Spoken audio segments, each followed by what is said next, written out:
Are there any specialized certifications or additional training you would suggest pursuing to enhance one's massage therapy career? Yes, absolutely. Become a massage therapy instructor. If you live in Texas, take my course.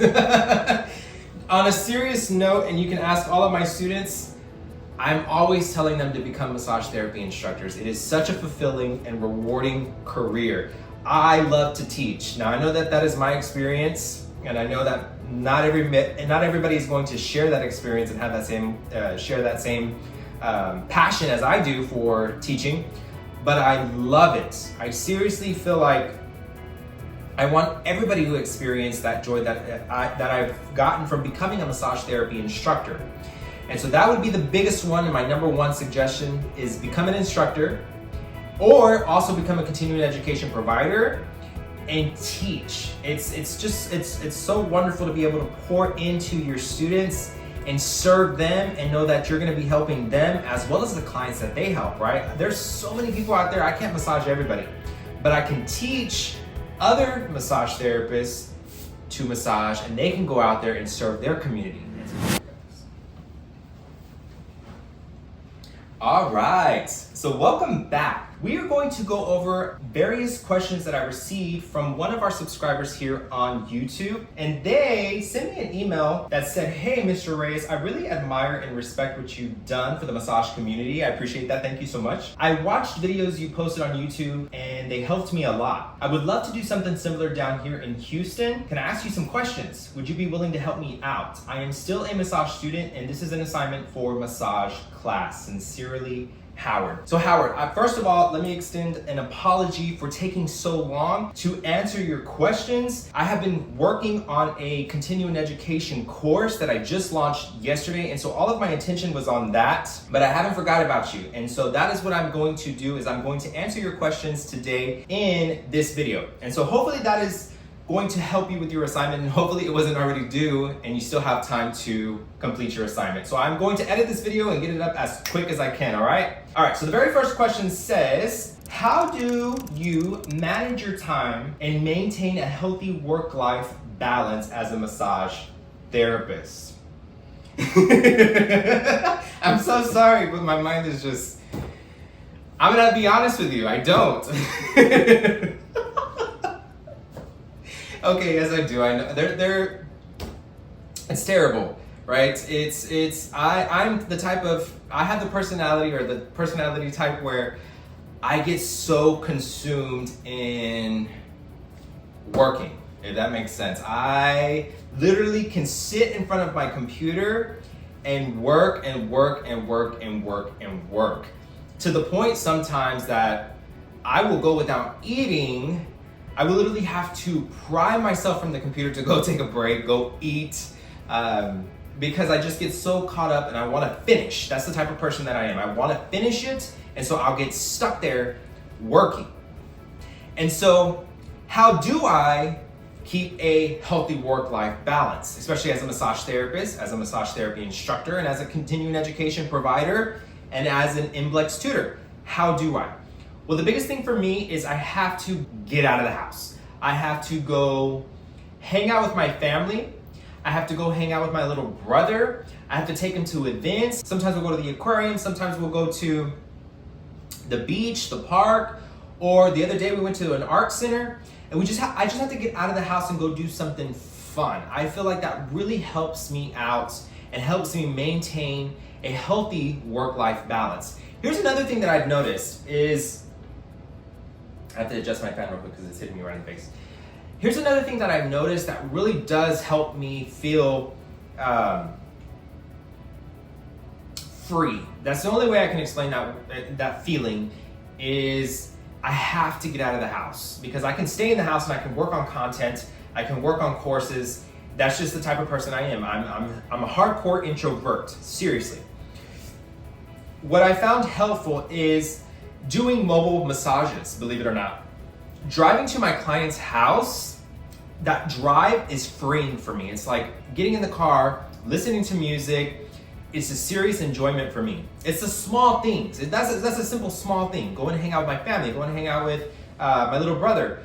Driving to my client's house to go give them a massage, that drive is freeing. And so it's a really weird way of balancing it, but that's what works for me. So I would encourage you going forward, think about things that you like doing.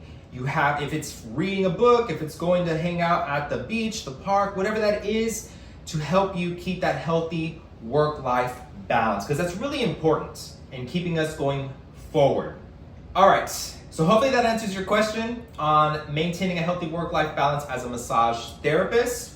Our next question says, what are some common mistakes or pitfalls that new massage therapists should be aware of? All right, so I'm gonna tell you my biggest mistake or pitfall, which is kind of a tough one. It took me a while to actually start telling this to my students when I would teach them, because there was always that fear of, I guess, of being honest, right? And so you need to consider the longevity of your career. You need to consider that going out fresh, right? When I can remember when I was in school, when I was a student, you think you can do it all. You think, okay, I can do 5 massages, I can do 6 massages in a day, 5 times a week, because you just really want to go out there and start making money. Well, you also need to consider the longevity of your career. And what I mean about that is in your 60s, 70s, or 80s, are you still going to be able to do those 5 or 6 massages? I hope so. I hope you're incredibly physically fit and you're still able to do that. But you do need to consider that you need to take care of yourself, because if you don't take care of yourself, how can you take care of anybody else? And so my biggest mistake and my biggest pitfall as being a massage therapist was overdoing it. And so what happened was I was a massage therapy instructor. I was teaching throughout the week, and then on the weekends I was massaging. But I was massaging for an employer, meaning that employer would say, well, really, technically, I would be there from 10 to 6 p.m. So 10 a.m. to 6 p.m. And within that time, I was being booked, right? There was hardly any downtime other than between clients. And so I overdid it. I knew I was already at the point where I was burning out. Basically, I was burning the candle at both ends. And I wish I would have had the courage to say, hey, you know what? I need a few weekends off. Because you're working throughout the week. I was driving back and forth to that job. I was having to get up every single day. I was having to maintain my house. It was overwhelming. At the same time, I was losing my best friend who was on hospice, and she was on hospice for about 2 or 3 months. And then I lost her. And so it was just so much that was piling up on me. And I never had the courage to say, hey, I need a break. And I thought I could keep pushing through, and I couldn't. And so what happened was one day I went to work and I felt this severe pain in my scrotum. And so I finally went to the doctor. They did an ultrasound and I learned that I had an inguinal hernia. And so the doctor said, you need to completely stop massaging. And so that's where I say you have to consider the longevity of your career. If I was not an instructor and if I was not teaching during the week and somebody said to stop massaging, where else am I going to get the revenue? Where else is the income coming in? And so you need to consider that. Think about the longevity of your career. You may want to become an instructor. You may want to become a continuing education provider. You may want to think of another venture, sell candles, make massage oils and gels and sell those just in case something happens. Consider investing in disability insurance, because if something happens that prevents you from massaging and says, hey, you got to slow down. If you like to cook, if you like to work on your cars, garden, and something happens where you hurt yourself and you can't massage for maybe 2 or 3 or 4 weeks, what can you do in that time? And so that was the biggest mistake I regret, was not saying, hey, I need to slow down, I need some time for me, and I need to not be massaging on the weekends. And because I didn't, I was forced. Either you listen to your body when it tells you need to take a break, or it'll force you to take a break. And so my body, unfortunately, forced me to take a break. Now, I still have the inguinal hernia, and I can tell when I overdo it. If I go and I do a deep tissue massage, I can feel it the next day. And so I can no longer do deep tissue massages, which, now that I'm doing medical massage therapy, is an entirely different clientele. They're not wanting everything from me. They're not asking me for deep pressure. They're not asking me for something to do something intense. It's tailored to help them because they have some type of disability that massaging them, I'm helping them, and it's an entirely different massage. It's passive stretching. It's not as hard on my body. It's a huge difference. And so you really got to consider the longevity of your career.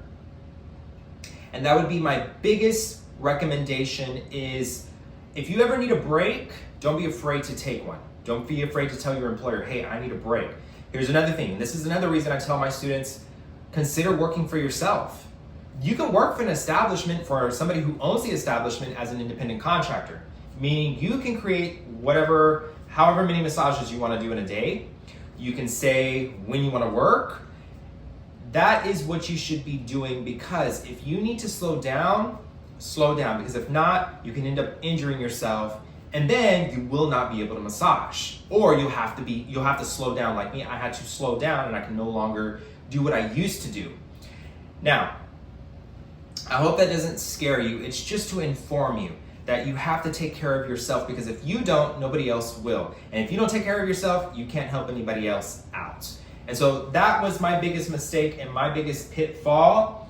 And I wish that I would have had the courage to say, I need a break. But I was fortunate enough to be able to still bring in revenue because I was teaching. I still am teaching. I have my YouTube channel. I have the Imblex where I'm tutoring students. And I now have continuing education courses that will also bring me in some revenue. And so consider the longevity of your career. How did you build your clientele base when you were starting out? When I first started out massaging, it was just massaging family and friends, and I was doing mobile massage. Now, I wasn't doing that full time because I started going to school for my master's. And so that's the biggest thing is you're gonna wanna reach out to your family and friends, and from there, hopefully word of mouth, they extend your business cards. They tell their friends and family about you, and then you can open up your client base that way. And so that would be my biggest recommendation is say, hey, help me out. Let your family and friends know that I'm offering mobile massage. I'll go to their house, etc.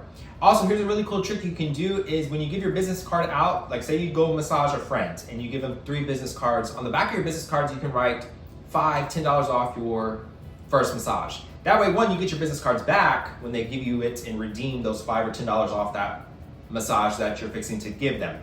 And so that's a really cool way to market yourself.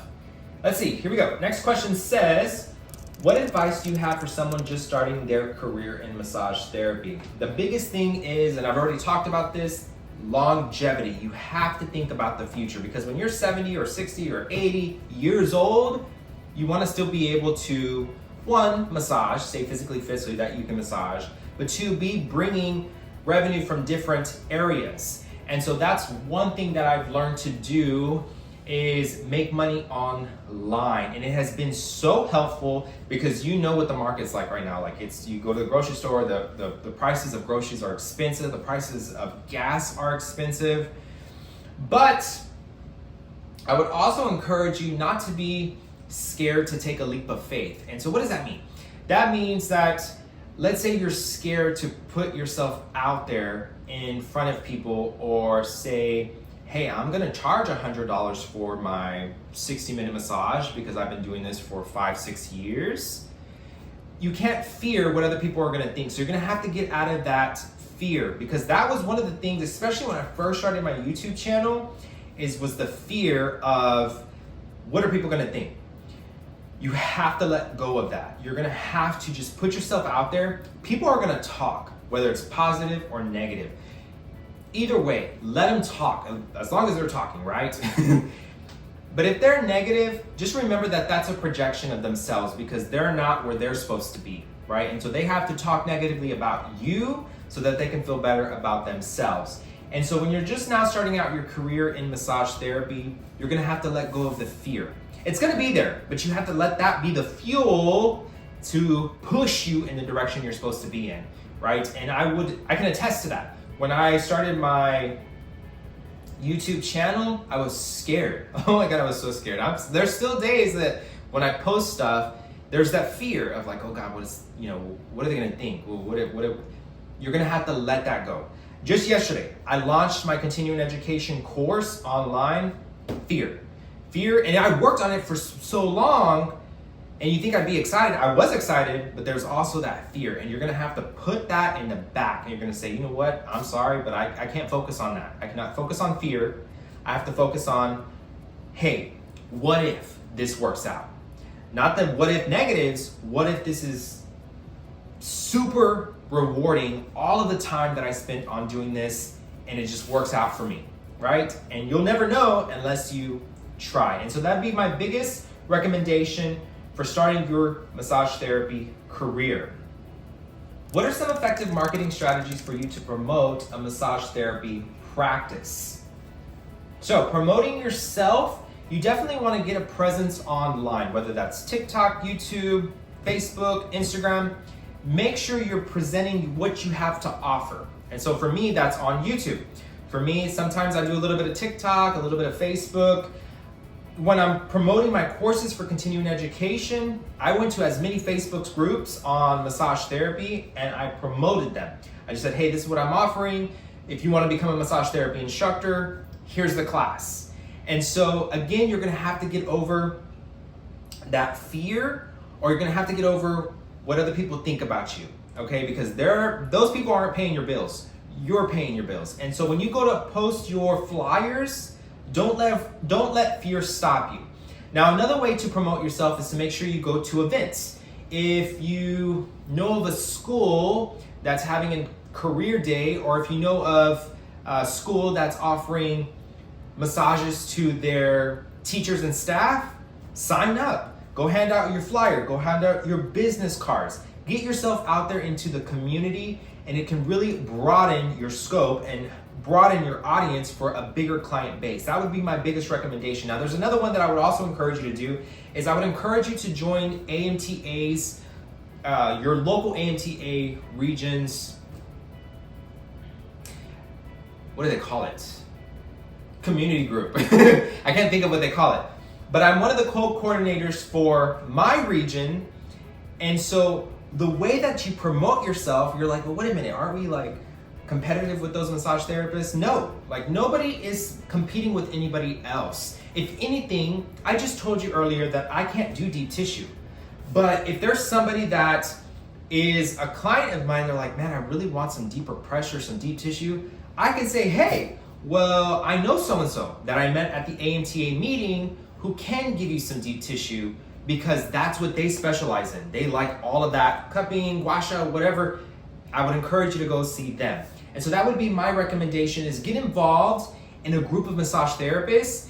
Check and see if your state offers AMTA. They do, I'm sure they do, offers AMTA a chapter, so the Texas chapter with AMTA, but see if there's a region around you that has the AMTA group already. And so if there isn't, then get in touch with your get in touch with your chapter of your state and create one, right? There wasn't one for the coastal region, which I'm in, but they created one and I became a part of it with a few other co-regional coordinators. And it's been really awesome. And I've seen how people are coming to it. And I've also seen how there was this one gentleman who came to one of the meetings, and he was looking for a job. He was new to this place. He wasn't even working in massage. He was working somewhere else, and he said, hey, do you know of anybody hiring? And so I told him about the school that I was working at, and they were hiring, and next week he was hired. And so that's a really cool way to promote yourself as a massage therapist, is get involved. Get involved with the community, get involved with AMTA, check and see if there is a community already of massage therapists, get involved with massage therapy communities on Facebook or any group, and get involved and make yourself present.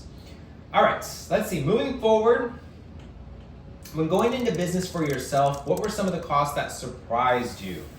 Okay, so we do know that when we first start out, there are going to be some expenses that we have to pay, right? We're going to have to pay for the Emblex. It's close to $300, right? $265, I believe. We have to pay for our massage table. My massage table was $230. I got this off Amazon. I'll leave a link in the description below. This massage table I've had for years and it's still in pristine condition.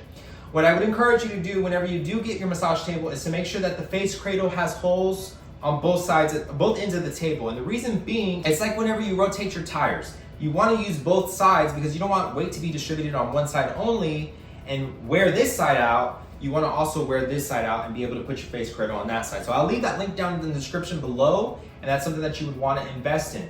You also may want to invest if you're going to do mobile massage, is you're going to want to get the rolling cart. That's another thing I'll leave in the description below. And that rolling cart right now is underneath this table. And so you have no idea that it's there, but it's there, and it's super easy to manage and just put it under the table as you're massaging your clients in their homes. And that way it's not in the way. And so those are some expected costs going forward. Also your license. In my state, it's $100 to apply for your license every 2 years. The renewal of that license, you have to consider continuing education. There is a lot. Sheets, scrubs, there is a lot of expenses. But none of those surprised me because I expected them, and you expect them as well. What did surprise me though is all of those expenses, especially if you're self-employed or independent contractor, is their tax write-offs. And so at the end of the year, you can write off all your sheets, your massage table, your renewal of your license fee, all of that. Save your receipts and write that off at the end of the year as a tax write-off. And so that is what surprised me the most. Here's another thing that I got a little salty about was anything that produces profit for your company is a tax write-off. And so I spoke to my tax guy and he told me that paying your employees are tax write-offs. And I'm just like, what? Like, I'm just a tax write-off to my employer? So I got a little salty about that. But hey, any of those expenses that bring back profits are tax write-offs. So your table, your rolling carts, your sheets, your gels, all that stuff, tax write-offs. And so make sure that you save all your receipts. A really easy way, because we know that ink comes off of those receipts, is I take a picture of them. So I take a quick picture of it. That way if I lose it, I still have it in my phone, right? And so boom, that's an easy way to make sure that you have all your receipts ready for the end of the year.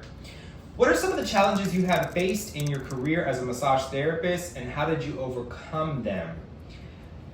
So one was that mistake or pitfall that I mentioned earlier. Another challenge was working for myself. That is scary, especially when you can count on that paycheck every 2 weeks from your employer. It's really scary. And even now, I am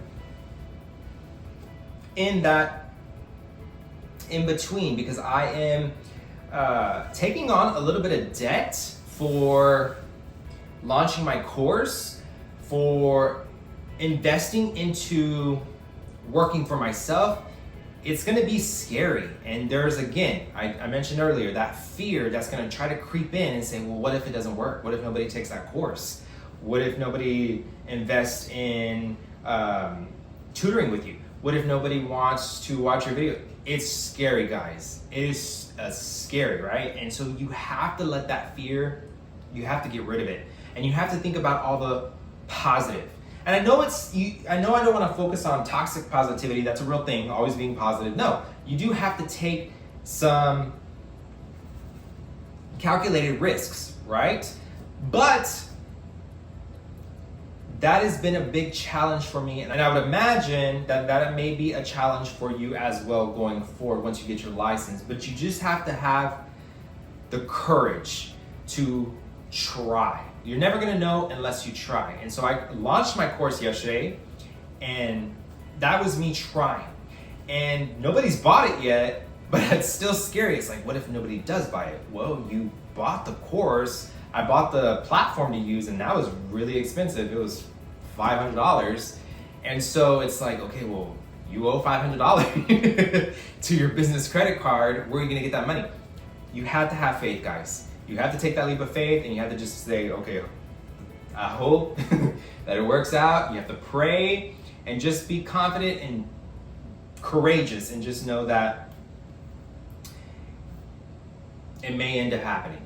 Just know that you do have what it takes, and that hopefully in about a year, I can come back with some good news and tell you that it was the best thing I ever did. And so I'll keep you posted on that one. But that's definitely a challenge that I face in my career, even to this day, is having to get over that fear. You're having to take a leap of faith, and you're having to invest, and you're not sure whether it's going to work out or not, but you have to do it anyways, because why not? If you don't do it, then you'll never know. But if you do it, and you take some risk, and it does work out, well, hey, then we're in good business, right? I'm so sorry. Okay, here we go. Let's see. Next question says,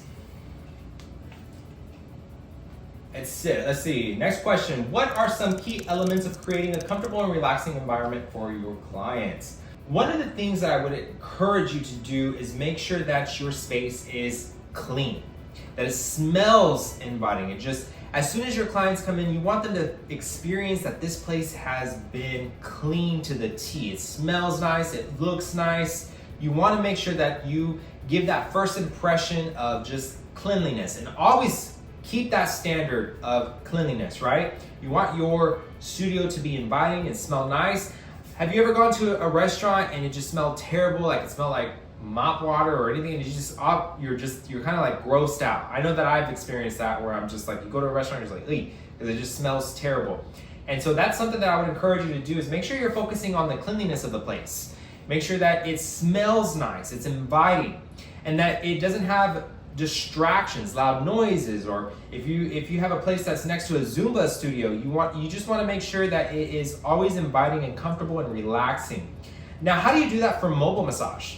Right? You're going into your client's house, you can't go light candles or incense or put a plug in, because that's their home.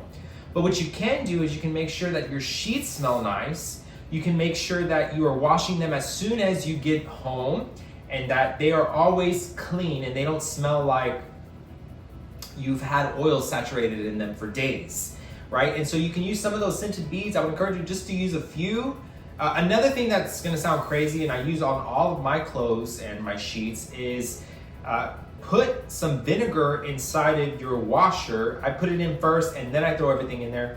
Your sheets and your towels and whatever else you use are not going to smell like vinegar after they've been washed, but it does get rid of the nasty odor of the oils or gels that you are using. And so that's a big thing for me, is making sure that my sheets smell good, or my environment smells good. You can also put a few essential oil drops on your face cradle. And so the biggest one for me is smell, and I want to make sure that my client isn't getting my sheets and it's smelling the odor from saturated oils. You know how that is. Sometimes you get that smell on our sheets from using them so much or having oil on them.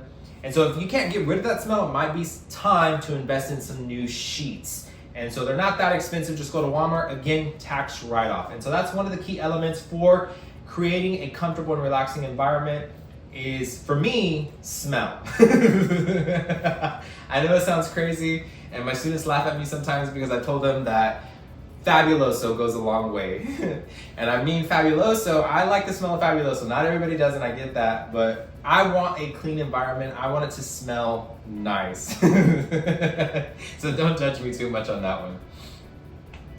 Are there any specialized certifications or additional training you would suggest pursuing to enhance one's massage therapy career? Yes, absolutely. Become a massage therapy instructor. If you live in Texas, take my course. On a serious note, and you can ask all of my students, I'm always telling them to become massage therapy instructors. It is such a fulfilling and rewarding career. I love to teach. Now, I know that that is my experience, and I know that not everybody is going to share that experience and have that same share that same passion as I do for teaching, but I love it. I seriously feel like I want everybody to experience that joy that I've gotten from becoming a massage therapy instructor. And so that would be the biggest one, and my number one suggestion is become an instructor, or also become a continuing education provider and teach. It's so wonderful to be able to pour into your students and serve them, and know that you're going to be helping them as well as the clients that they help, right? There's so many people out there. I can't massage everybody, but I can teach other massage therapists to massage, and they can go out there and serve their community. And so that right there is just one of the biggest rewarding careers and certifications and additional training that you can do. Another one I would encourage you to do is lymphatic massage. Again, think about the longevity of your career. Lymphatic massage is not very demanding physically.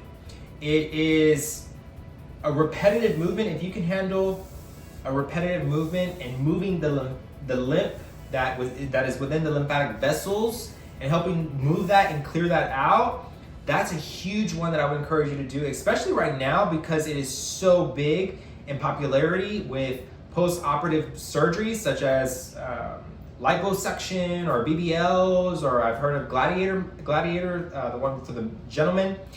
It's so big right now and such in high demand that there are plastic surgeons looking for massage therapists to do lymphatic massage. And so I would encourage you to do that one because it really does help you out in the long run because it's not so physically demanding, as well as the prices for that is much higher than a physically demanding massage such as Swedish massage or deep tissue. And so I would encourage you lymphatic massage, but I would say definitely become an instructor. That for me has been so rewarding, and I love that more than any other career that I've been in, is to teach. And so that would be my number one recommendation going forward to enhance your massage therapy career. But if there's any other ones, I'd say lymphatic massage. I do enjoy cupping. What else? I would say just those. The biggest one is massage therapy instructor and continuing education provider. For my biggest recommendations, because I just love them so much. All right, let's see. What career advice would you give someone who is finishing school and ready to enter this field? I would say not to let fear stop you. That is probably one of the biggest resistance in anybody pursuing anything good in their life, is they let fear stop them. If I would have let fear stop me from teaching, I was terrible at talking in front of people. If I would have let fear stop me from going on YouTube or creating this video and putting myself out there, some of my answers I'll look back on, I'm like, man, I wish I would have said this, or I wish I would have said. You can't let fear stop you. You're not going to be perfect. There's no way. I'm not perfect. I have to accept that truth. I'm not perfect. But I at least have a little bit of knowledge where I can help you and at least encourage you to take some leaps of faith. And so when you're finishing school and you're getting out into the field, you're going to make mistakes at the very beginning, and that's okay. I made plenty of them. But you learn from those mistakes as you go forward. The key is to keep going forward. Don't stop. Don't get stuck. It's okay to have a little bit of a pity party when you do get stuck or when you do fail. That's all right. A couple of days, it's normal. But you have to get back up and you have to keep going. And so that would be my biggest encouragement, is don't be scared. Don't be afraid to take those leaps of faith. And maybe you're not wanting to start out by yourself because you don't know if you can make it. Well, that's all right. You can go work for somebody else, get that experience, and then maybe later go on your own. Or if you love it so much over here, stay there. It's entirely up to you. Whatever you want to do, there's so much opportunity in massage therapy. You can become a massage therapy instructor. You can become a continuing education provider. You can create videos on YouTube and make revenue on YouTube. You can create videos on TikTok and make revenue on TikTok. There's so much opportunity in massage therapy that whatever it is you want to do, mobile massage, open up your own clinic, open up your own school, you can do it. You just have to keep moving forward and not afraid. And so somebody who's going out in the field right now, I would encourage you to keep that mindset of always thinking about moving forward and letting go of that fear, pushing that fear back, or rather facing that fear, because you have to go forward, and hopefully at the end it will all be worth it. That's my biggest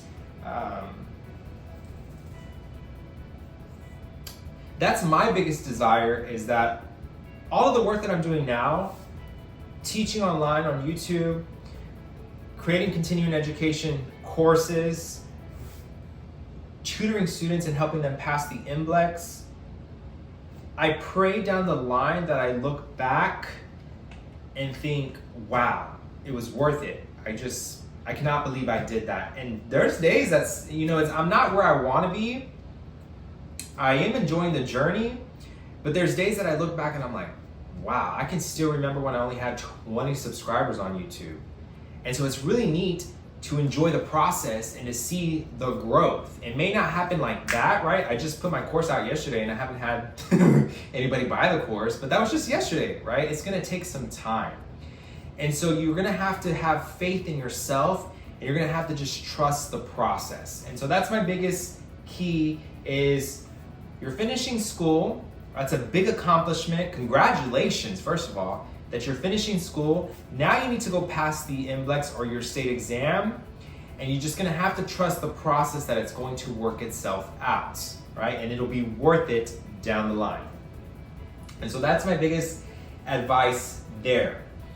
Last question says, do you recommend starting your career in the spa to gain some experience?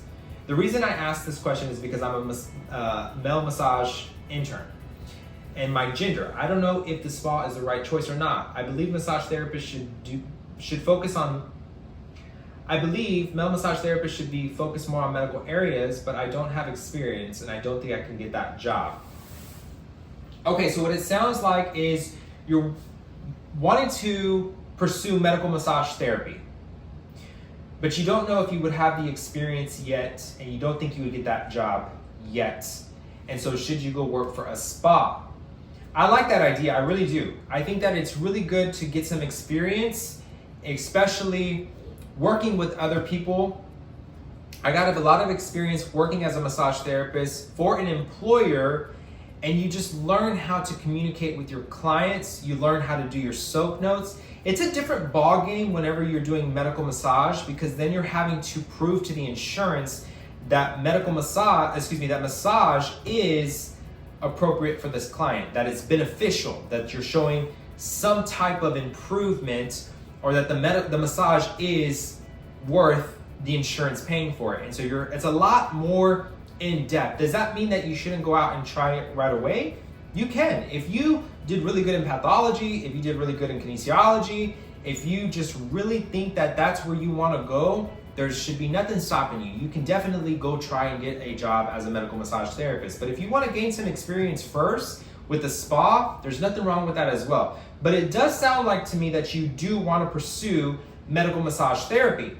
And so even if you go work at a spa for however long, make sure you don't get stuck there, right? If you want to do medical massage therapy, definitely get that experience and then take that leap of faith and do it, and it'll be worth it. It'll be rewarding to you as you pursue down your career as a massage therapist. I have found it incredibly rewarding, and I did get a lot of experience. I became a massage therapy instructor first. I was massaging, and so I got a lot of experience. I've been a massage therapist going on 6 years, and I just now am pursuing medical massage therapy, but that's me, right? I might have a different journey than you, and you may want to jump into it. It's entirely up to you. If you think you have what it takes, go for it. I have found though that medical massage therapy is incredibly rewarding, guys. I mean, it's a different type of massage, and I bet you there's other massage therapists who are medical massage therapists that can say this exact same thing as me, because it is awesome, and I wish I would have done it a lot sooner. And so if that's what you want to do, Howard, I say go for it. If you want to go get some experience first and then do it, do that as well. It's entirely up to you. And so I hope that this video was helpful, Howard, and I hope that I didn't take too long to upload it and that you were still able to complete your class assignments. And I hope that this video was helpful to the rest of you on YouTube. I would encourage you to share this video if you found it helpful, like it, subscribe, and if you have any questions, don't hesitate to reach out to me. Y'all have a wonderful week ahead, and I will see you in the next video. Y'all take care.